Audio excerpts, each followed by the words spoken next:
सुनाएं, क्या चल रहा है मैडम? वही कुरान शरीफ पढ़ रही थी। अच्छा, माशाल्लाह। कौन सी सूरत? सूरह Rahman. And I can't tell you how much refreshing this surah is. I'm feeling so relaxed and calm. ये तो है। And one more interesting thing. इसमें अल्लाह ताला ने फरमाया है कि मैंने 2 दरिया जारी किए हैं। उस पानी के बारे में बहुत डिटेल है। एंड यू नो, डायरेक्ट मेरा ध्यान कहाँ पे गया? कहाँ? जहाँ पे 2 समंदरों का पानी इकट्ठा है लेकिन आपस में मिलता नहीं। हाँ, वही जगह जहाँ 2 समुद्रों का पानी इकट्ठे बहता है लेकिन कलर डिफरेंट है। देखो ना, दुनिया में लोगों को अब आके पता चल रहा है ये सब, लेकिन कुरान में ये सब के बारे में 1400 साल पहले बताया गया है। हाँ बेशक, अल्लाह रब्बुल इज़्ज़त की शान है, उसने अकल वालों के लिए निशानियाँ रखी हैं। पता नहीं, मैं अभी भी हैरान हूँ कि लोग क्यों नहीं मानते। नहीं, अब ऐसा भी नहीं है। यही तो कुरान की सच्चाई की ताकत है कि कितने लोग वेस्ट में इसको पढ़कर मुसलमान हो रहे हैं। होना भी चाहिए, सच को मान लेने में देर किस बात की है। हाँ वो सब तो ठीक है, लेकिन अब तुम आहिस्ता आहिस्ता कुरान को अरबी में पढ़ना शुरू करो, और मैं कारिया से भी कहता हूँ कि वो तुम्हें अरबी पढ़ाना शुरू करे। हाँ हाँ, सीखूंगी इंशाल्लाह। फ़िलहाल तो मेरा पूरा फोकस है नमाज सीखने में, उसके बाद मैं कुरान पाक भी सीखूंगी। अच्छा अभी तुम बंद करो, मुझे ये तलावत सुनने में बहुत मज़ा आ रहा है। ओके, अल्लाह हाफिज़। Okay, good night.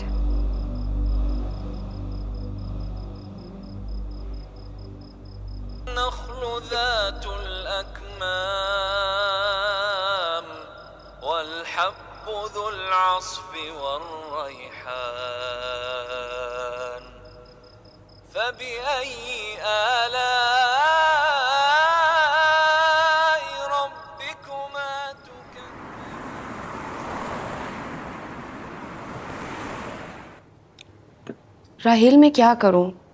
मैं जितनी कोशिश करूं कि नमाज की रूटीन बनाऊं, मैं नहीं बना पा रही हूं।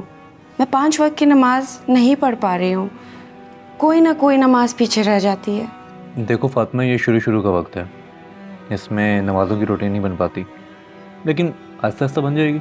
अच्छा मुझे एक बात बताओ। पूछो। इस्लाम हमें घड़ी के साथ क्यों बांध के रख देता है? फजर, जोहर, असर, मगरिब, इशा, हमेशा हमेशा यही डर लगता है कि कोई ना कोई नमाज मिस हो जाएगी। देखो फातिमा, अल्लाह ने सारी कायनात का एक निज़ाम बनाया है। जैसे सूरज वक्त पे तलू होता है और शाम में वक्त पे ग़ुरूब, जैसे हमारे सोने का टाइम, जागने का टाइम, खाने का टाइम, एक्सरसाइज का टाइम, हर चीज़ का एक टाइम है। अब अगर मैं तुम्हें एक छोटी सी एग्जांपल दूं कि हमारे ऑफिसेज़ के टाइम, स्कूल्स के टाइम, यूनिवर्सिटीज़ के टाइम, अगर हम इनको मैनेज ना करें तो चीज़ें ख़राब होंगी। इसमें शायद हमारे लिए आसानी है। हाँ तुम सही कह रहे हो, अगर हम वक्त की पाबंदी ना करें तो दुनिया का सारा निज़ाम ख़राब हो जाए, कोई काम वक्त पे नहीं हो पाएगा। यही सिस्टम है जिसकी वजह से दुनिया तरक्की कर रही है। एग्जैक्टली। देखो तुम्हारे सवाल में तुम्हारा जवाब था। अल्लाह अपने बंदे से बहुत मोहब्बत करने वाला है, वो तो बस चाहता है कि उनके बंदों में नज़्म ज़ब्त आ जाए, जो कि शायद उनके लिए बेहतर है। और देखो अल्लाह ने कुरान में ख़ुद फरमाया कि ना सूरज के बस में है कि वो चाँद को पकड़े, और ना रात दिन पर सबकत जा सकती है। वाओ, ये कौन सी आयत है? सूरज यासीन आयत नंबर 40। मैं भी पढ़ूंगी आज घर जाके। ज़रूर। ओके मैं जाती हूँ। हाँ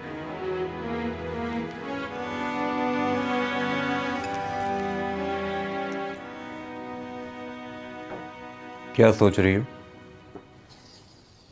पता नहीं Rahil, I feel very excited. मैं चाहती हूँ मैं सब कुछ जल्दी से सीख जाऊँ। इट्स नॉट अ गेम और डिग्री जिसे तुम फ़ौरन सीख लो या हासिल कर लो। हाँ लेकिन मैं अपने अंदर के एक्साइटमेंट को क्या करूँ? मैं चाहती हूँ मैं सब कुछ जल्दी सीख जाऊँ, मैं अपने अंदर के इल्म को मुकम्मल कर लूँ। इल्म कभी मुकम्मल नहीं होता फातिमा, ये जस्तजू का सफ़र तो मरते दम तक रहता है। तुम आहिस्ता आहिस्ता देखो सब जान लोगी। हाँ लेकिन समटाइम्स बीइंग अ मुस्लिम मुझे लगता है कि मेरे पास इतनी नॉलेज नहीं है और मैं इतनी परफेक्ट भी नहीं हूँ अभी तक। तो मैं चाहती हूँ कि मैं जितनी नॉलेज सीख सकूँ, जितना उसको ग्रास्प कर सकूँ जल्दी से, वो मेरे लिए ज़्यादा इम्पोर्टेंट होगा। सोच अच्छी। मैं अपने दीन के बारे में सब कुछ जानना चाहती हूँ। मैं जानना चाहती हूँ कि कहीं जाने अनजाने में मैं कहीं दीन के ख़िलाफ़ जा तो नहीं रही हूँ, कोई कोताही तो नहीं हो रही है जो मुझसे छूट रही है, और मेरा देखना बहुत इम्पोर्टेंट है इसमें। देखो फातिमा, हम अपनी ज़िंदगियों को इस्लाम के मुताबिक 100% नहीं गुजारते, कहीं ना कहीं कोई कोताही रह जाती है। तो जितना हम समझकर पढ़ते रहेंगे उतना हम क्लियर होते रहेंगे। यही कहीं तू पास पास है ये जानते हैं हम, मगर हमें तुम्हें यूं ही मिलना ही था। तू सुन रहा मुझे है ना, ये मानते हैं हम, मगर ये इश्क है जुनून या खता।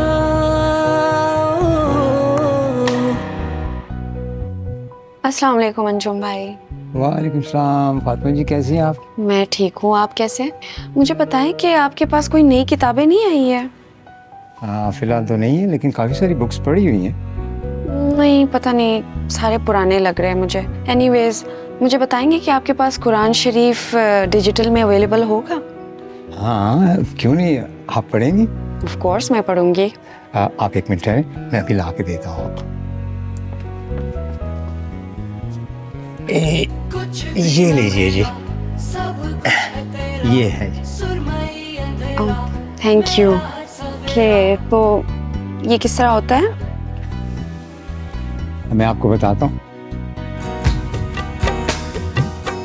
कुछ भी ना मेरा, सब कुछ है तेरा, सुरमई अंधेरा, मेरा है सवेरा। ढूंढ लाओ मुझे, मैं हूँ लापता।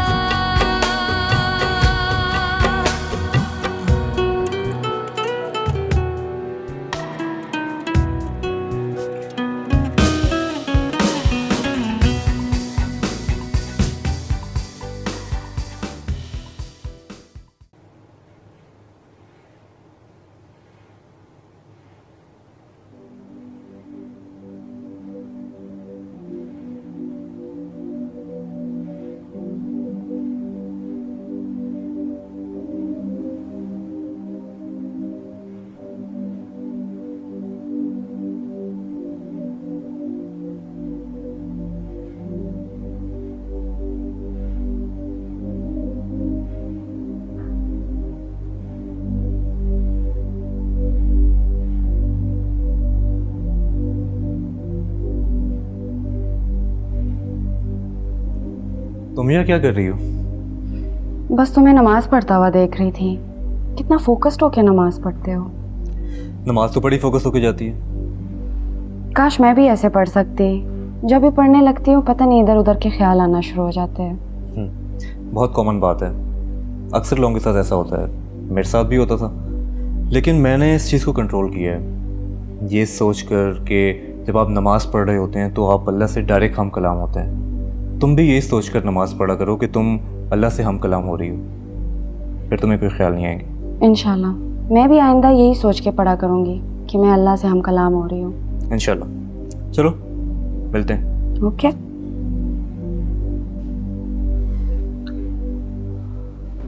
मेरा नमाज पढ़ने में बिल्कुल ज़हन नहीं लगता है। जितनी भी कोशिश कर लूँ मुझसे फोकस ही नहीं होता है।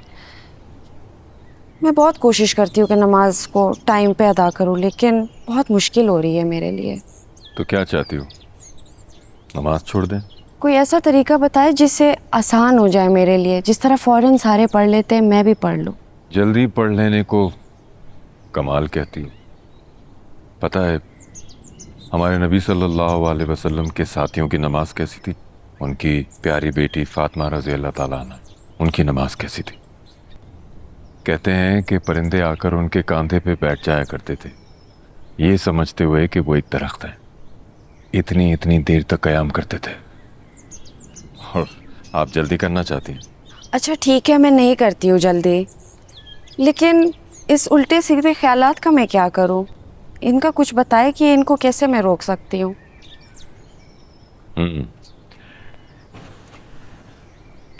हाँ ये तो मसला है। आप एक बात बताएं कि ऐसी कौन सी जगह है जो आपको सबसे ज़्यादा अच्छी लगती है, जहाँ आप बार बार जाना चाहें? चाइना, मेरी मम्मा का घर। वहाँ जाके आपको क्या ख्याल आता है? अपनी मम्मा की याद आती है मुझे। क्यों, पाकिस्तान याद नहीं आता? अपनी जॉब, अपना घर, अपनी गाड़ी, ये सब? नहीं, ये सब मुझे क्यों याद आएगा? क्यों, क्या ये सब आपकी ज़िंदगी का हिस्सा नहीं है? हाँ, लेकिन इसकी इतनी अहमियत नहीं होती है उस वक्त। यही तो मैं आपको समझाना चाह रहा हूँ कि जब बंदा अपने रब के हुजूर खड़ा होता है तो किसी शय की कोई अहमियत नहीं रहती। अभी तो अल्लाह ने आपको अपने घर बुलाना है। वहां जाएंगी तो अपने अम्मा के घर के साथ साथ पूरी दुनिया भूल जाएंगी। इंसान को जब ये महसूस हो जाए कि जिस जगह वो खड़ा है वो कायनात के खालिक का दरबार है, तो उससे ज्यादा किसी चीज की अहमियत क्या हो सकती है? कोई ख्याल कैसे आ सकता है ना? समझने की बात है। मैं ये काम जरा कंप्लीट कर लूं। जो रहम नहीं करता उस पर रहम नहीं किया जाता। कोई इंसान अपने रब तक पहुंच ही नहीं सकता जब तक उसमें खौफ खुदा, सुलह रहमी और अपने रब की मखलूक के लिए दिल में रहम ना हो। फिर इंसान अपने दिल में नरमी कैसे पैदा कर सकता है? जो भी अपने रब से उम्मीद लगाता है उसमें खुद ब खुद आजिज़ी पैदा हो जाती है। गुरूर चाहे दौलत का हो, जहानत का या इबादत का, इंसान को सख्त दिल और आदम बेजार बना देता है। अगर हम एज एन इंसान रब की कायनात पे गौर करें तो हमें अपनी ज़ात किसी ज़र्रे से ज़्यादा नहीं लगेगी। ये तो अल्लाह की शान है कि उसने इंसान को गौर व फिक्र के लिए चुना। इसलिए नहीं कि अशरफुल मखलूक़ात तकब्बुर करे, बल्कि इसलिए कि उसकी कायनात की खूबसूरती को महसूस कर सके। एहसास दिल सिर्फ इंसान कर सकता है। एक पूरे जिस्म की कमज़ोरी को, एक रोते हुए बच्चे की तड़प को जब वो अपनी माँ को मदद के लिए पुकारता है, एक शख्स के दिल में उभरती हुई अपने रब की मदद की पुकार को महसूस कर सकता है। ऐसा ही शख्स है जो मोहब्बत कर सकता है और रहम भी। याद रखना ये बात। अल्लाह मुझे इन सब पे अमल करने की तौफीक दे। आपका बहुत बहुत शुक्रिया। खुदा हाफिज। अल्लाह हाफिज।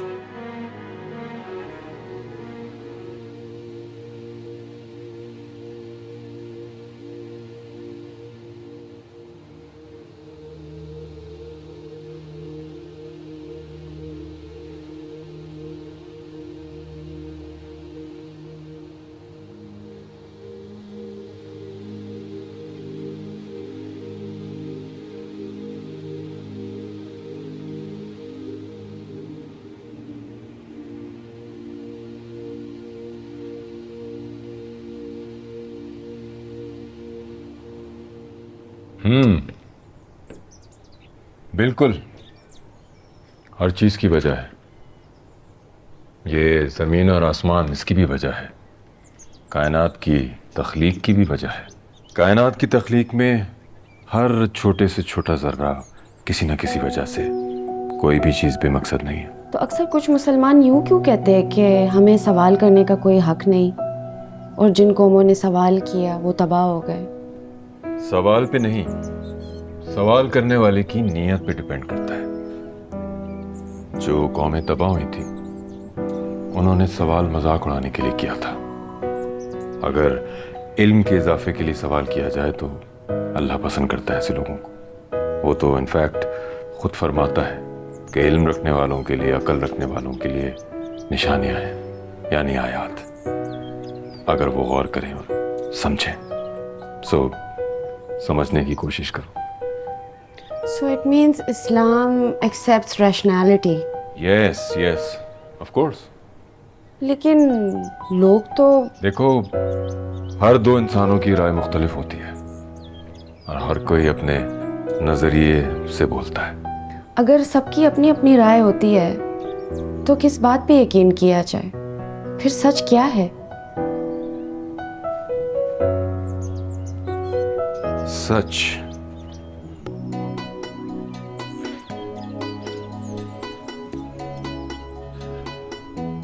सच वही है जो अल्लाह ने फरमाया है, और वो है कुरान पाक, जिसे आप भी पढ़ती हैं, मैं भी पढ़ता हूँ और हम सभी पढ़ते हैं। शायद हम सब में से गलत कोई ना हो, बस कोई जल्दी समझ पाता है और कोई वक्त और हालात के साथ, लेकिन रुजू होना बहुत ज़रूरी है।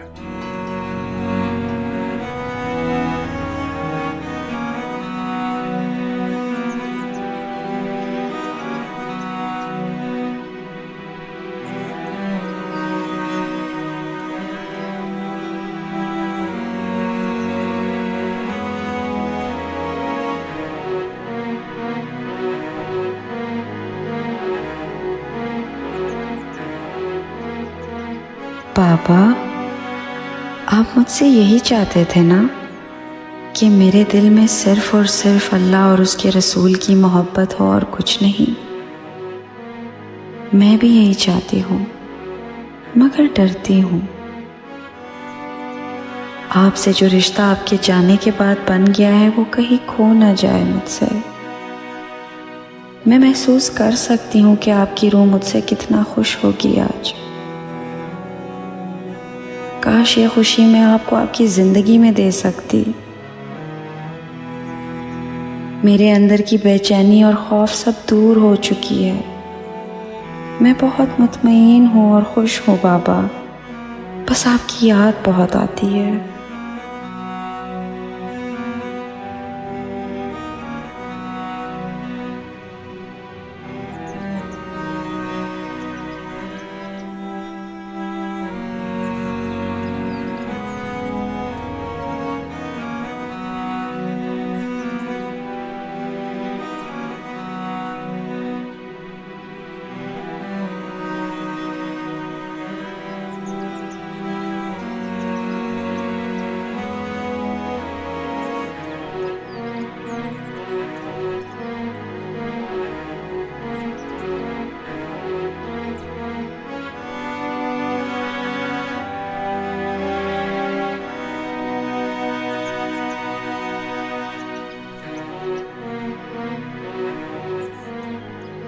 और इससे पूरी हमें अरबिक ट्रांसलेशन मिल जाती है, जितना भी हम यहाँ पे लिखते हैं।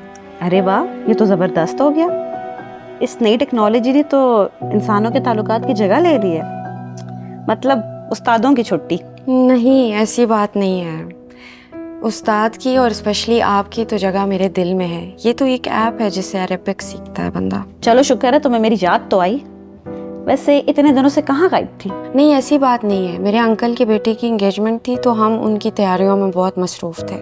अच्छी बात है, लेकिन मैं अक्सर सोचती हूँ कि लोग पता नहीं ये शादी जैसी तकरीबात पे इतना पैसा क्यों खर्च करते हैं। इतने महंगे महंगे कपड़े, इतने बड़े बड़े फंक्शंस, समझ नहीं आती कि लोग पैसों का ज़िया क्यों कर रहे हैं। आपको पता है ये सब गैर इस्लामी रस्में हैं। अब आप खुद बताओ कि जब हम जैसे लोअर मिडिल क्लास इन बड़ी बड़ी तकरीबात को देखेंगे तो कॉम्प्लेक्स का शिकार नहीं होंगे तो फिर क्या होगा? बिल्कुल आप सही बोल रही हैं। मैं भी अक्सर यही सोचती हूँ। खैर दिखाओ इस ऐप पे कैसे अरबी पढ़ती हो। मैं आपको दिखाती हूँ अभी। ये देखें, यहाँ पे हम डालते हैं इंग्लिश वर्ड्स, यहाँ पे डालते हैं अरबिक वर्ड्स। ये खुद ब खुद यहाँ पे सारी ट्रांसलेशन। रस्म और रिवाज इंसान के लिए, इंसान उनके लिए नहीं है। लेकिन इस्लाम तो फजूल खर्ची और दिखावे की ज़िंदगी को नापसंद करता है। फिर लोग क्यों ऐसा करते हैं और उसे फ़ख्र से बताते भी है?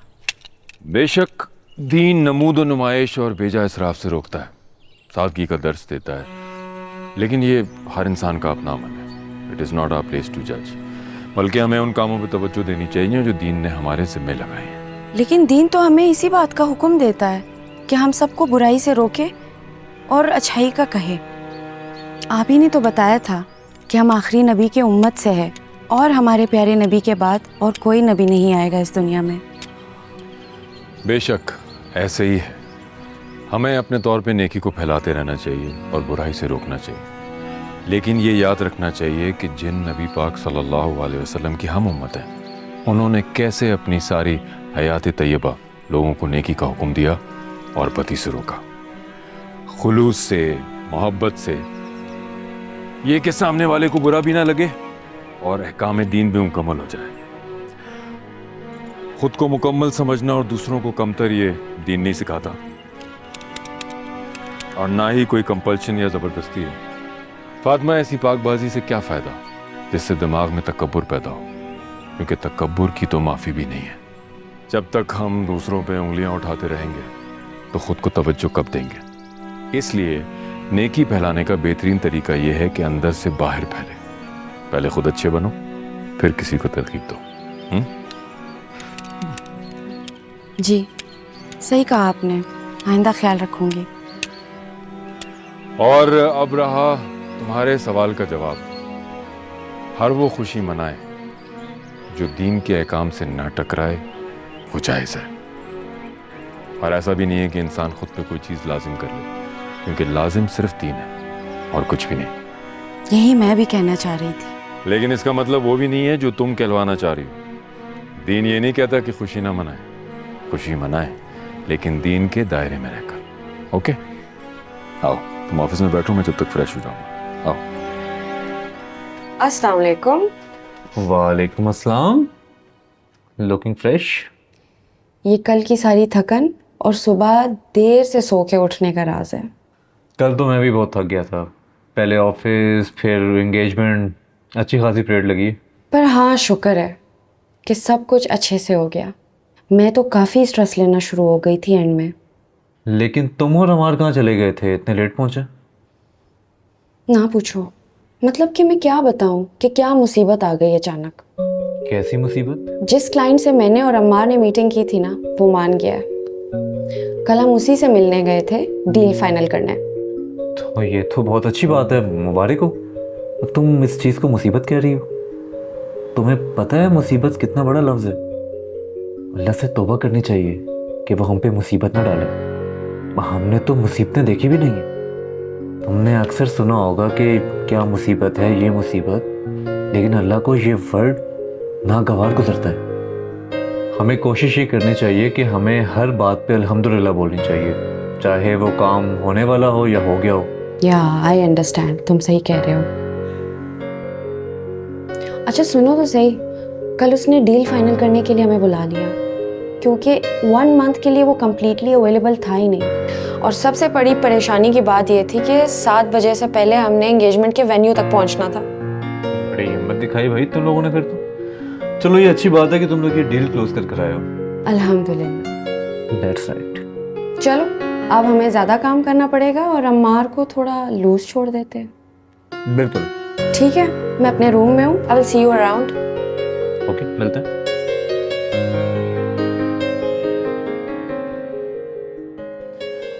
अच्छा तो फातिमा तुम्हें ये परेशानी है कि तुम मुत्तकी हो या नहीं, क्योंकि तुमने पढ़ा है कि हिदायत सिर्फ परहेजगारों के लिए। क्या लगता है फातिमा तुम्हें कि मुत्तकी परहेजगार कौन होता है? जो अल्लाह के पसंदीदा लोग होते हैं, जिनसे अल्लाह ताला प्यार करते हैं। अल्लाह को तो अपने सभी बंदे प्यारे हैं। और जो लोग नेक होते हैं वो? नेक बनने से और नेकी करने से इससे कहीं ज्यादा बड़ी फजीलत है इस बात को कि गुनाह ना करना, उससे बचना, उससे परहेज करना। जैसे हम अपने डॉक्टर के कहने पे उन चीजों से परहेज नहीं करते जो हमारी सेहत के लिए अच्छी नहीं है। कुछ समझ में आई बात? बस मुत्तकी कहलाने के लिए क्या यही बात काफ़ी है? देखो फातिमा, मुत्तकी भी परहेज करता है, मोहतात रहता है, कॉन्शियस हो जाता है अपने रब के अहकामात से, हिदायत से जो नसीहत की सूरत में उसके दिल और दिमाग में, हर उस ख्याल से, हर उस बात से, हर उस अमल से जो उसके रब को नापसंदीदा है, क्योंकि वो अपने रब को नाराज नहीं करना चाहता। और यही वजह है, यही बुनियाद है हर उस अच्छी सोच की, उस सवाब के अमल की, कि मुत्तकी को, परहेजगार को एहसास रहता है अपने रब का, उसके अहकामात के जरिए खौफ रहता है अल्लाह का। अल्लाह से खौफ? हाँ, अल्लाह से खौफ, लेकिन उसके कहर से ज्यादा उसकी मोहब्बत और रहमत के छिन जाने का खौफ। जैसे हमारे करीबी नहीं होते जिनसे हम बहुत मोहब्बत करते हैं और हमें डर होता है कि वो कहीं हमसे छिन ना जाए, ऐसे। यानी कि जब तक हम गुनाह ना कर ले, गुनाह के ख्याल आने से कुछ नहीं होता, लेकिन नेकी के ख्याल आ जाने से नेकी लिख दी जाती है। एग्जैक्टली। सुभान अल्लाह। पता नहीं क्या बात है, आप जब भी मुझे किसी भी चीज़ के बारे में समझाते हैं, मेरे सारे कॉन्सेप्ट्स क्लियर हो जाते हैं। आपकी सारी बातें दिल को लग जाती है। ये सब कुछ है ही आसान, बस सिर्फ एक बार एहसास हो जाए, मंजिल आसान है इंशाल्लाह। आप इतना प्यार करते हैं अपने बंदों से, इतनी मोहब्बत, बार बार माफ़ करते हैं, बार बार वापस बुलाते हैं अपनी तरफ, बार बार नवाजते हैं, और हम इंसान, हमारे पास शुक्र अदा करने का भी टाइम नहीं। इतने साल आपकी मोहब्बत को महसूस किए बगैर ज़ाया कर दिए। ज़िंदगी तो शुरू ही अब हुई है, इससे पहले तो बस एक ख्वाब था जिसमें मैं अकेली थी और उदास थी। दुनिया भर में खुद को तन्हा महसूस करती रही। ये जान ही नहीं सकी कि मेरा कोई अपना भी बहुत मोहब्बत करने वाला है, बहुत करीब, मेरा मुहाफ़िज़, ख्याल रखने वाला, मुझे बेइंतहा मोहब्बत करने वाला मेरा अल्लाह। मैं इस काबिल नहीं कि आपकी मोहब्बत को दिल में सजा के रख सकूं। बस इतना है कि अब मैं सुकून में आ गई हूँ।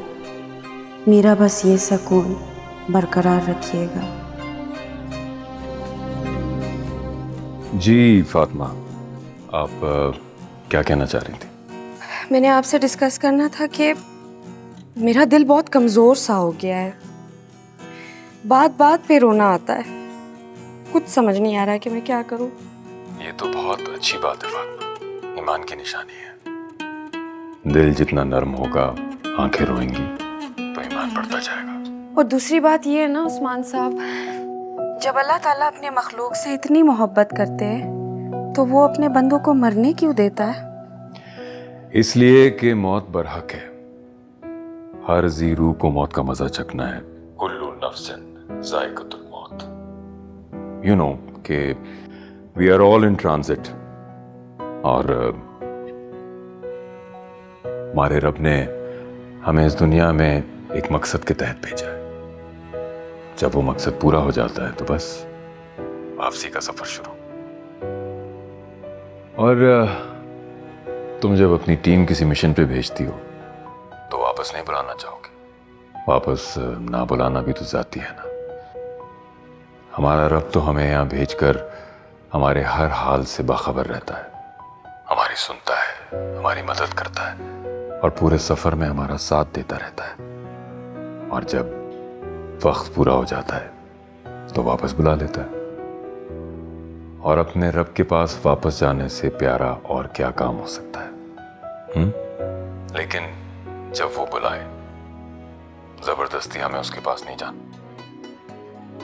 और तुम्हें पता है फातिमा, जब अल्लाह ने अपने महबूब सल्लल्लाहु अलैहि वसल्लम को फरिश्तों के हाथों पैगाम भेजा कि आप सल्लल्लाहु अलैहि वसल्लम अपने रब से मिलना चाहेंगे या दुनिया में रहना चाहेंगे, तो आप सल्लल्लाहु अलैहि वसल्लम ने अपनी मर्जी से, खुशी से अपने रब से मिलने की ख्वाहिश जाहिर कर दी। आज मैंने एक छोटी सी बिल्ली को अपने आंखों के सामने मरता हुआ देखा।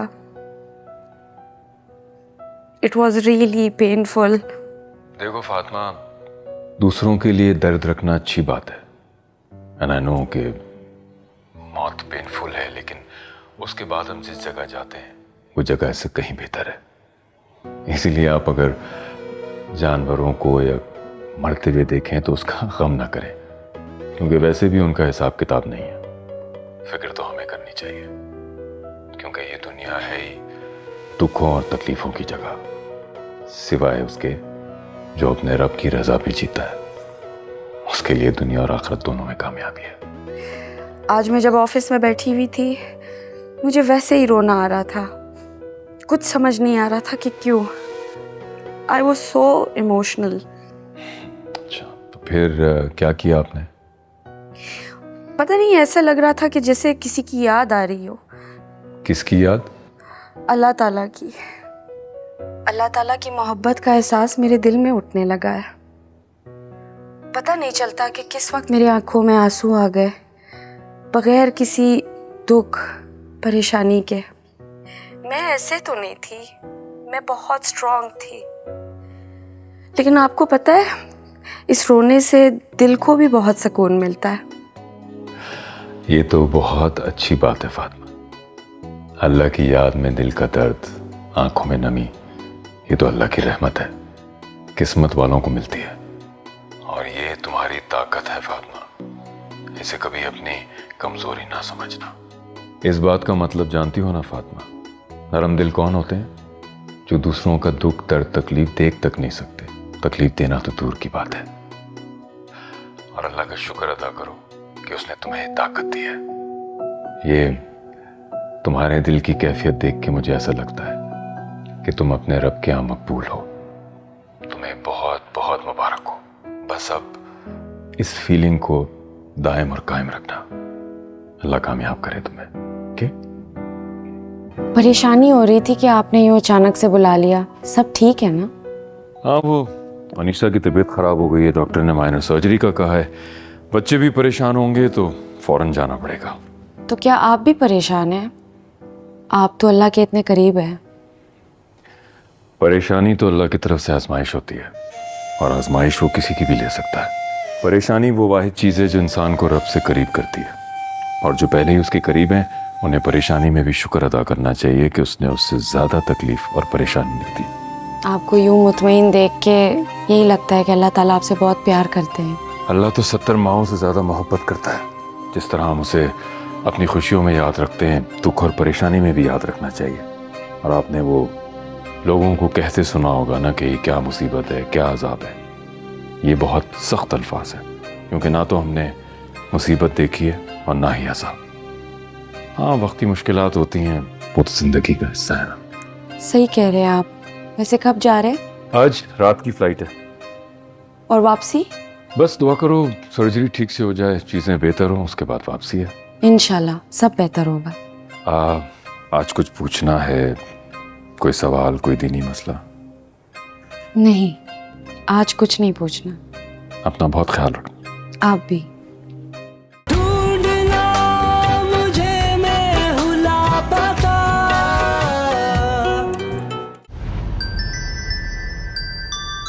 क्योंकि मैं ग्रीन हूं।